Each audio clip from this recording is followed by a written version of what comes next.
Welcome back to the Word on Fire Show. I'm Matthew Petrusek, Senior Director of the Word on Fire Institute and the host of the Word on Fire Show. Thank you for joining us. Habemus Papam Americanum. The common wisdom up until a few weeks ago was that the church would never have a pope from the United States, or at least not until the U.S. ceases to be an economic and political superpower. But then, on May 8th, 2025, the College of Cardinals stunned the world by electing Cardinal Robert Francis Prevost, a native of the south side of Chicago. Before becoming Pope, Prevost, who has now taken the name Leo XIV, spent nearly 2 decades in Peru as an Augustinian missionary and gained significant experience working with the global church in the Vatican. He is, to be sure, a man of the world. A biographical fact he emphasized by speaking in Latin, Italian, and Spanish, not English, during his first introduction to the jubilant crowds in St. Peter's Square. All the same, Pope Leo XIV is and always will be a native son of the United States, a first in church history. So what kind of papacy should we expect from the American Pope? How should we interpret his papal name and his background as the former head of the Augustinian religious order? Are there any early signs of what his ecclesial, diplomatic, and moral priorities will be? And how should we think about him in relationship to his predecessors, including Pope Francis? Here to talk through these and related questions and to share his own experience of what it was like to watch the whole conclave unfold in person is Bishop Robert Barron.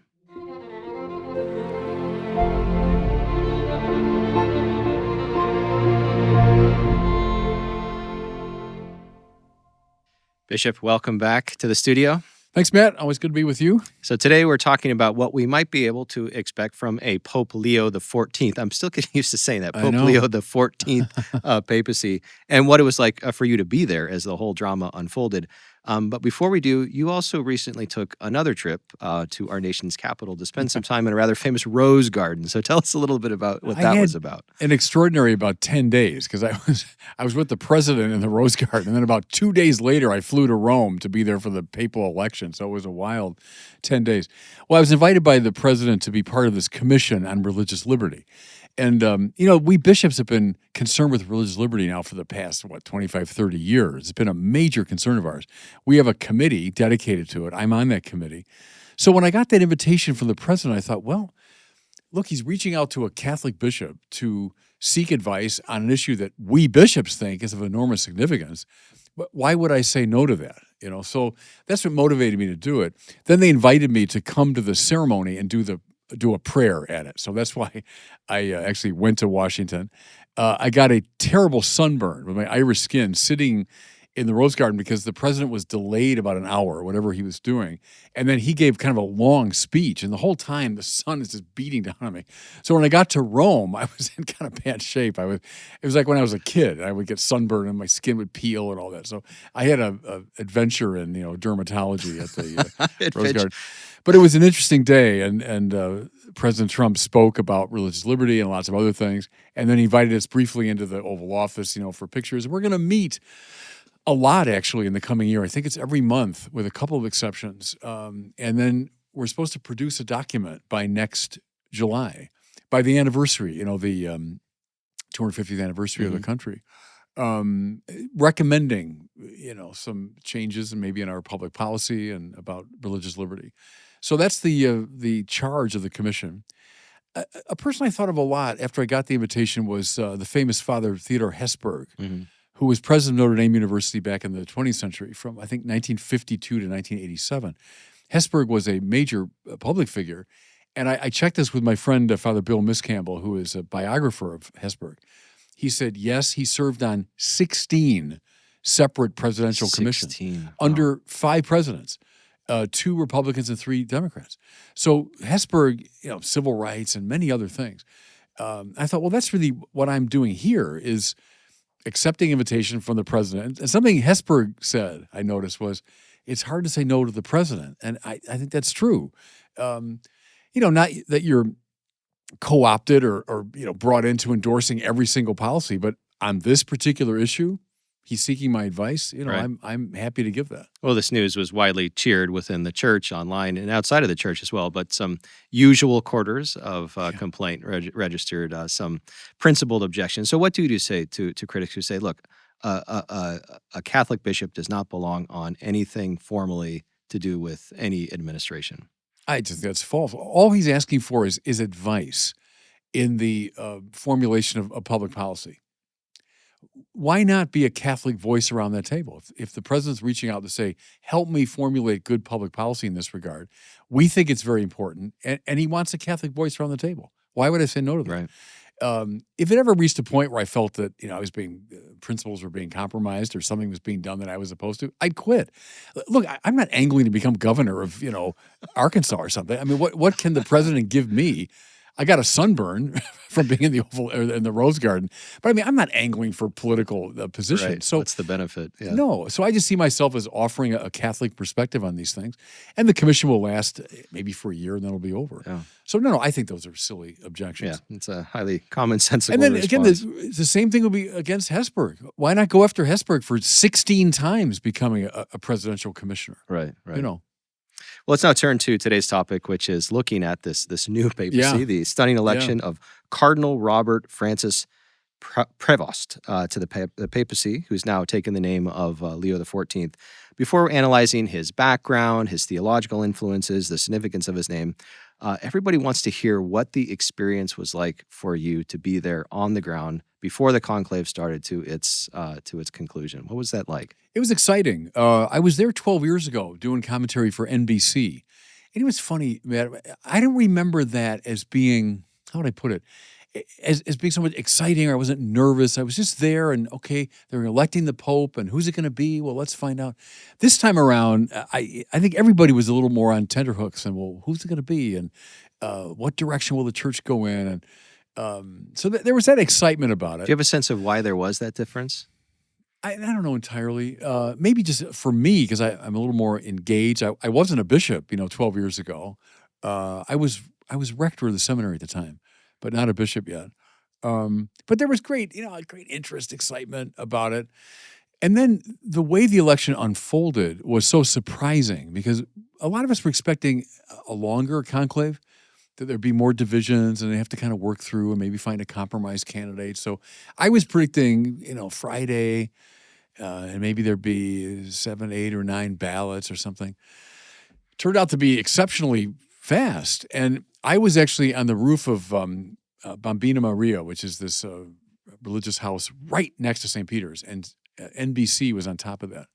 Or maybe it was the Augustinian, but one of the two. I was right there overlooking St. Peter's. And I was being interviewed. And I was just responding, looking into the camera. Nobody at that moment was expecting white smoke. That's no right. one. Yeah. And I'm just talking away, and suddenly behind me is this roar goes up. And I was like, wait, what are they possibly reacting to? And then someone goes, white smoke, white smoke. So that was unexpected. Then I had to race over to Fox News, because I'd agreed to be with them when the Pope came out. So we raced across the city of Rome. And then when the announcement was made, I was even more flabbergasted. Right.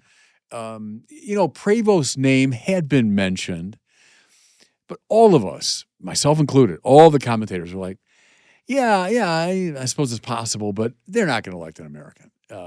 I used the argument that Francis George always used, which was, until America goes into political, decline, it won't happen because we're the superpower. We run the world politically, economically. We dominate the popular culture. They're not going to give us the church too. That was always the way Cardinal George put it. And I thought that's right. I think most people thought that was right. Well, it was wrong. They did elect an American, to everyone's enormous surprise. I knew him a little bit because, see, for me, a precursor of the conclave were the two synods. Right. I was there the last 2 Octobers, 2023, 2024. In the room at the synod, there were 400 of us. There were 60 cardinals. So I often said to people during the synod, I bet the next pope's in this room. Turned out to be true. But I can tell you this, no one would have said, oh, yeah, and it's Robert Prevost. I think we all would have said, Barron or Tagle or, Right. Turned out he was in the room. So I knew Prevost from the synod a bit. I remember the first time we met, I said to him, I'm from Chicago too. And I said, you've been given a big job, because he was head of the bishop's dicastery. He'd just been named. I had no idea he was going to get a pretty much bigger job, a few years later. And we just chatted about Chicago a bit and people we knew in common. Quiet man, not a flashy personality, smart, obviously, very experienced in different ways. But he's not someone that would stand out in the room like, oh, that guy, boy, he's got the big personality. Just the opposite. So, I mean, all that contributed to my experience of being over there. I was flabbergasted, I must say, when the name was announced.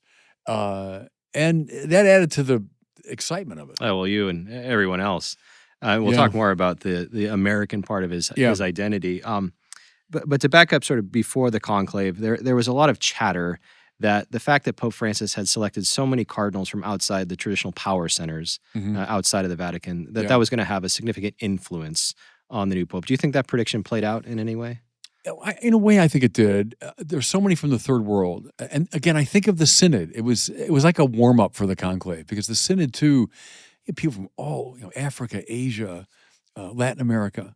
And one thing that a lot of, look at Africans, Asians, Middle Easterners, and many Europeans, too, would have in common is the English language. Right.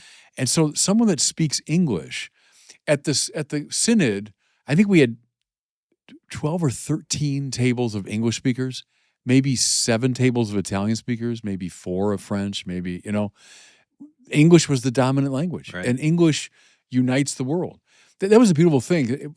I was, of course, at these English tables, but it meant you had prelates from Africa, Asia, Middle East, Europe, North America, all over the world.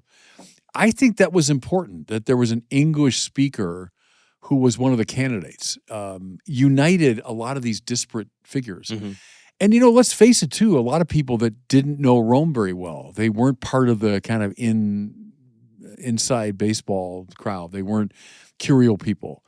And then the fact that Prevost was the head of the dicastery for bishops meant a lot of bishops knew him. Right. Because the ad limina visits, when bishops go to Rome, you meet with the Pope eventually, but you meet with all the curial department heads, and one of the main ones would be bishops.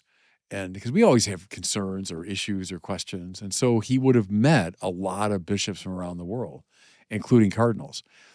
All that contributed to it, I think.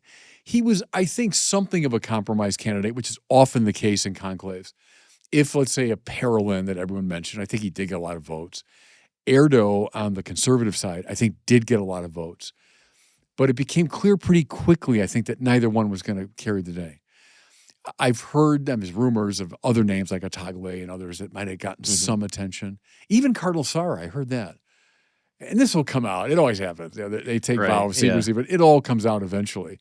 That Sarah got some votes, but they knew it would never carry the day. And then they begin casting about for a compromise. And I think Prevost, for a lot of reasons, emerged as a compromise. Bishop, help us understand when we use the word, liberal and conservative within the ecclesial circles. I think the outside world's temptation is to immediately impose political categories on there. So what do those terms mean more specific when you call, for example, Erdo a more conservative candidate versus Parolin? Well, let's say when I'm using liberal here, maybe someone closely associated with the Pope Francis program. Synodality, the outreach to the margins, great stress on social justice, right? Conservative, maybe someone more in the John Paul II model. Erdo would be seen as a John Paul II type figure, perhaps more concerned with doctrinal clarity, with the new evangelization, et cetera. So I'm speaking very broadly there, but there are some of those ideological points of demarcation.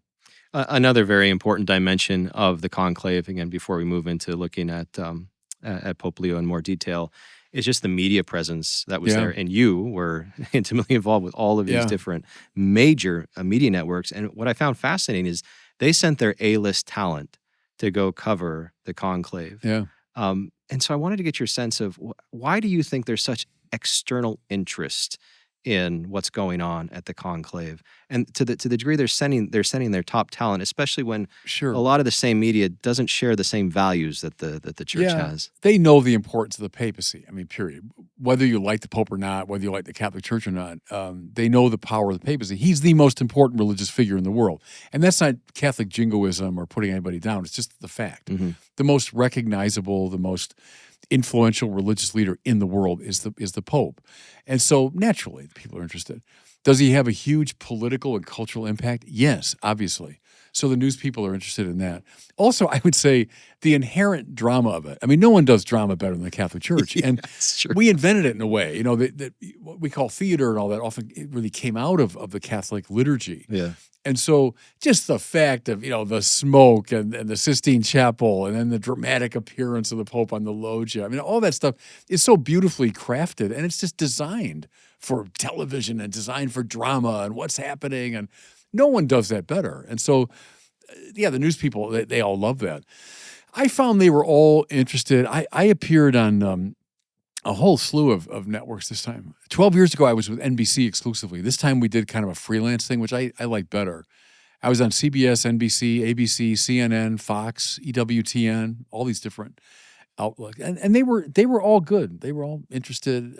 They would usually, by the end of the brief interview, try to get you into a political position, and I would just tend to deflect those questions. Yeah, you did so very deftly. But That's what I would do. They always tried to do that. Yeah. Yeah, I would talk about Catholic social teaching. That I think this Pope is coming out of a Catholic social teaching tradition, which is neither left nor right. And, but I found they were very interested, and they were, pleasant and friendly.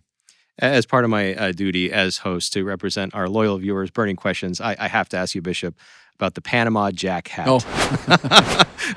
Which you got a lot of compliments on, by the way. Yeah, no, I was happy about that. It was the sunburn. It's from Donald Trump. It was the fact that I was in the Rose Garden and I got this terrible sunburn. Yeah. So my skin was kind of peeling. It was like being a kid again. I played too much baseball outside as a kid. And so I'd come to these interviews and, my skin, they had to kind of give me extra makeup and all this. So then someone said, look, get a hat. Yeah. So protect yourself. And so we saw one of the priests there had that hat. I said, where'd you get that hat? And he told me the store. And so we just made a beeline. It was 10 minutes away. And within 5 minutes, they had the right size. And I said, all right, I'll take it. And so I wore it. It wasn't just for show. It's wherever you were, if the sun was out, I had that hat on to protect myself. Well, you've rebranded it now as the Bishop Barron hat. Good. So Panama Jack. It's Bishop It's a Barron good hat. Yeah, it's a good hat. All right. Well, let's now look, of course, at the fact that we do have the first American Pope, the first United States citizen Pope. Now, he made it very clear when he first came out on the loggia, and he spoke in Latin, he spoke in Spanish, and he spoke in Italian. So he didn't speak in English. He is a man of the world, 2 decades in Peru, a Peruvian citizen, right? But also a guy from the south side of Chicago. So, Bishop, you've spent a lot of time in the Vatican. What's your sense of how the Vatican sees the American church, and are they going to impose that perception on the new Pope? The line that was going around all the time was that people evidently were saying he's the least American of the Americans. I frankly find that insulting. It is insulting. But that's the line that I find it credible that some of the Italians would have said that, that if like a Cardinal Dolan was sort of sum up the stereotype of the kind of boisterous American, Prevost was the opposite extreme, kind of quiet and more international in style and all that. All right. I think at the end of the day, honestly, they voted for the man. I don't know if they were that preoccupied with his provenance and his citizenship. I think they recognized qualities in him that were papal. So I don't know if there's any great statement being made. People ask about, was it a rebuke to Trump and all that? I just don't think they were thinking along those lines. They saw him as a guy, for a variety of reasons, uniquely positioned for this job. So I don't know. I wouldn't want to overstate the American thing. See, you noted the importance of the fact that he's a native English speaker in getting elected among the cardinals. Yeah. How about for the sort of the future of the church, especially evangelically, the fact that we now have a native English speaker who's going to be speaking to the world? I think it's great. And I'm sure already it's awakened a deeper interest in Americans in the church. I've thought a lot about this. I've now lived through a number of popes, and I've been bishop under going back to Francis, because Francis may be a bishop. But, when you meet a pope, you think, okay, now what language will I speak, and will I understand him? And, he's coming from a totally different cultural background. The fact that if I have the pleasure, I hope someday to meet Leo as pope, that I'm going to a guy from the south side of Chicago. Yeah, right. That he's someone completely from my world. I think I said in a couple interviews, he grew up about a 25-minute drive from where I did. I grew up in Western Springs, southwest suburbs. He grew up in Dalton. Good traffic. He'd be there in 25 minutes. We're roughly the same age. He's maybe 4 years older or 5 years older than I am. So we're from the same, cultural matrix. That's interesting that I'll approach the Pope in a very different way, and that's all to the good. I'm really looking forward to his first encyclicals, Yeah, which may first be written in English. That'll be I fascinating. wonder. So another very notable feature of the new pope is that he's from a religious order, the Yeah. Augustinians, and another first, the first Augustinian to be elected to the papacy. So let's explore that a little bit, that dimension, deep dimension of his identity. Say a little bit, Bishop, about the special charism that the Augustinians have and how that see that unfold in his papacy. Yeah. It's an ancient order going back to Augustine himself, who gathered around himself in Hippo, the priests of his diocese, and they lived in a kind of monastic way. And that's the beginning of the Augustinian order, which is ancient, and it's endured all these centuries. It bears the marks of Augustine, of deep intelligence. He was a man of the heart as well, so it's that combination. They're involved in education. They're involved in missionary work, as this man was most of his career. But I think it's the Augustinian stamp, as Francis had the Ignatian stamp. And when people ask me about Francis, I did a lot on his legacy. You can't overlook his Jesuit identity. That was the key to so much of Francis, was he was a Jesuit. And the whole discernment thing, that synodality came up out of Jesuit discernment. So we'll see now with this Pope. He described himself, remember on the Loggia, as a filio di Agostino. Right, He's a son of Augustine. That's right. And okay, that's very telling. Augustine's one of my great heroes. One of the 2 or 3 most important figures in the history of the church, period. So I'd look to all that. I quote him all the time with, Lord, you made us for yourself. Therefore, our heart is restless till it rests in thee. That's the greatest statement of Christian anthropology. It's the foundational statement of our anthropology. And that's very much in tune with evangelization, to know that truth. The confessions, Pope Benedict said, if he was on a desert island and had 2 books, one would be the Bible, the other would be the Confessions of Augustine. So, that's a huge influence on this man. One of the major theological themes in St. Augustine's is hyper awareness of the depth and depravity of sin, of original sin and ongoing sin, and then the correlation of the absolute beauty and necessity of grace. So those 2 things together. Right. Do you see that as sort of influencing how he's going to see his relationship, not only with the church, but with the world? Are we going to get a more sober analysis of the possibility of temporal peace, things like that? Yeah, we'll see. We'll see. Right. And like the City of God, right. One of his, 3 greatest works, and setting up a contrast between Rome, essentially, as this kind of paradigm of the city of man, and then the church, the city of God. And a very clear-eyed sense of the fallenness of the world and the way we organize ourselves politically as being deeply compromised. Augustine saw all of that and saw the church as this little, like Noah's Ark, kind of bobbing its way through the centuries, but the bearer of the true order of things. Summed up, Augustine says, in right praise. That's for the liturgy. Right. And I've used, ever since I read that, I've used it as a basic idea in my own thinking, is, right praise, wrong praise. And we organize ourselves incorrectly in the measure that we praise something other than God. That's always the question. So like a secular society, it's never really non-religious. Everyone's religious. You worship something. So secularity worships, pick your poison, money or sex or pleasure or power or freedom, right? Well, then you're going to organize yourselves in a dysfunctional way if you do that. But if you worship the true God, now the right kind of society will emerge.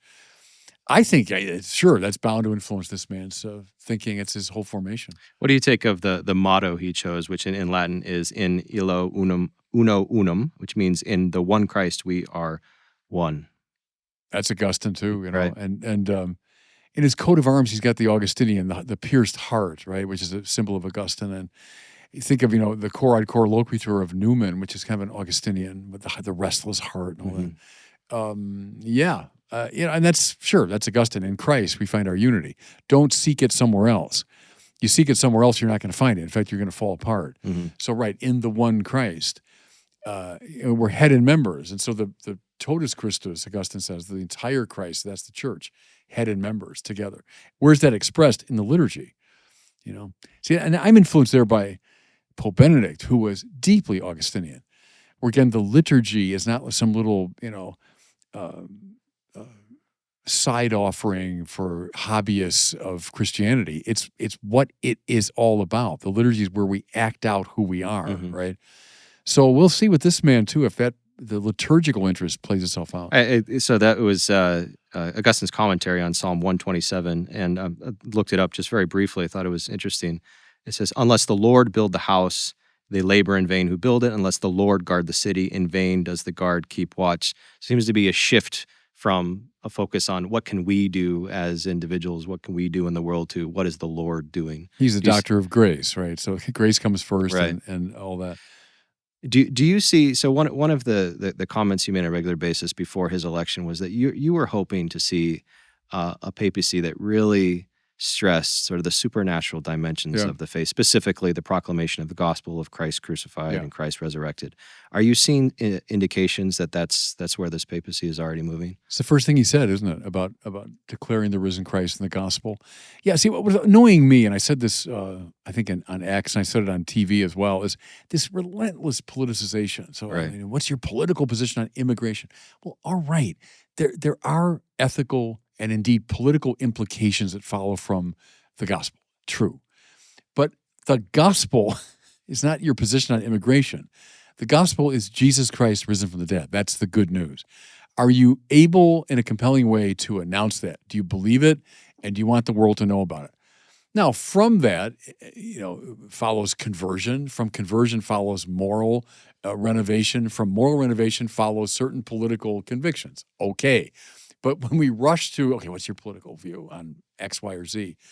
We're missing the forest for trees, or we're missing the essential thing. The Pope's job is to declare the resurrection.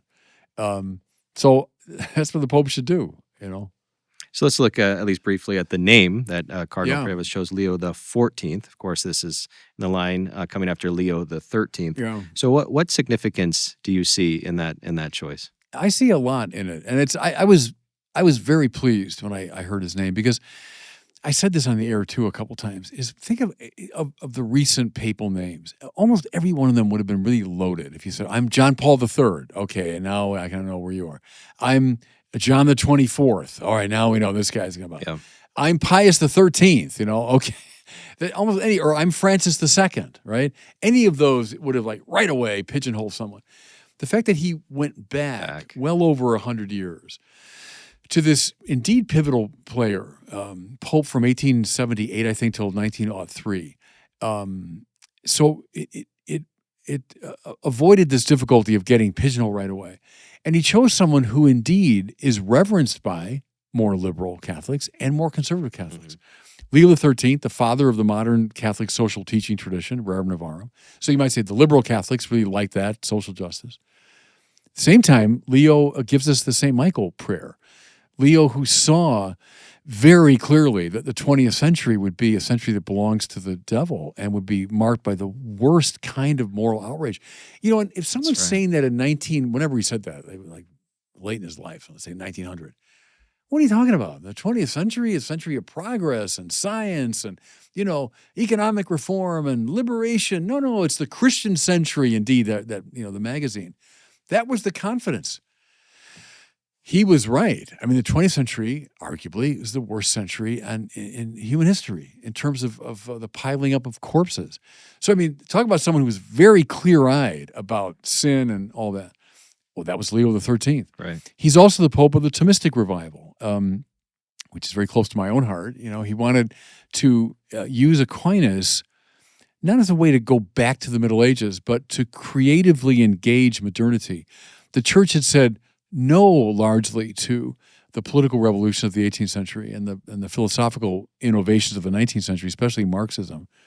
Leo is I would say, balanced and nuanced yes and no. And he's using Aquinas to make that response. My point here is that he's kind of, in a good way, all over the place. You can find things that liberals really like, conservatives really like, moderates really like in Leo XIII.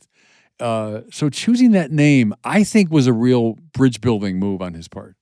Leo XIII was really addressing the vast and rapid changes that industrialization was wreaking a lot of havoc on society.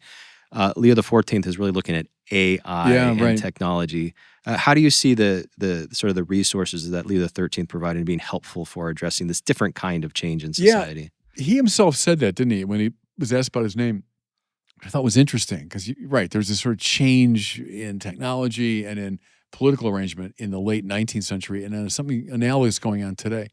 Um, yeah, I mean, heck, I'd still recommend Thomas Aquinas. It's not a bad It's way. I mean, you want to fascinating. use Yeah. Thomas to engage this new situation. But no, he's very alert to these things, which I think is quite interesting.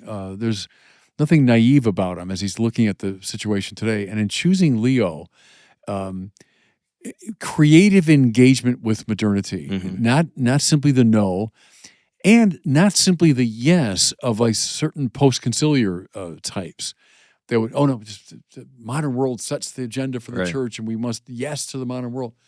No, as Leo said, yay and nay to the modern world of his time.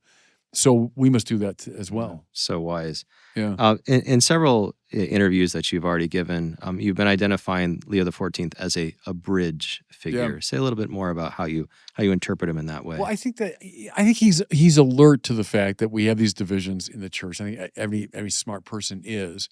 Some of the gestures he's made, many have pointed out, the wearing the mozzetta and the stole, the formal stole when he came out, Right. I think was a gesture to more traditional Catholics to say, I'm in the traditional garb of the Pope. Pope Francis famously eschewed all of that, right? As we record this, I think it's true that he's decided to live in the Apostolic Palace. He has, right. So that sort of move. And then things he said, too, that or even the singing of the Regina Caeli in Latin. Right, that's beautiful. Again, you might say these are little symbolic things, but we're trying to get a sense of where he's coming from. And then he's been very clear, too, about his commitment to social justice and the choice of the Leonine name and all of that. Mm-hmm. Yeah, I think he's reaching out to, if you want, those two sides of the church in a good way. Have you seen any indications yet that would help us predict how the synodal program that Francis laid out will continue or maybe not continue? Well, he seems to be partial to it. He was part of it, and he said positive things about it. I've talked a lot about synodality. It depends on how you construe it. There were many dimensions of it that I thought were very positive. In fact, I'm having a synod in my own diocese this year in imitation of the Great Synod. And I think he affirms all of that. A church that, listens and includes more people in its decision-making process.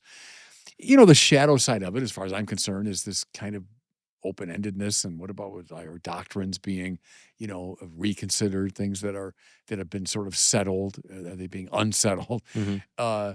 Or this sort of permanent debating society equality, like we're just going to keep talking to each other about these things endlessly, that we forget about the evangelical mission.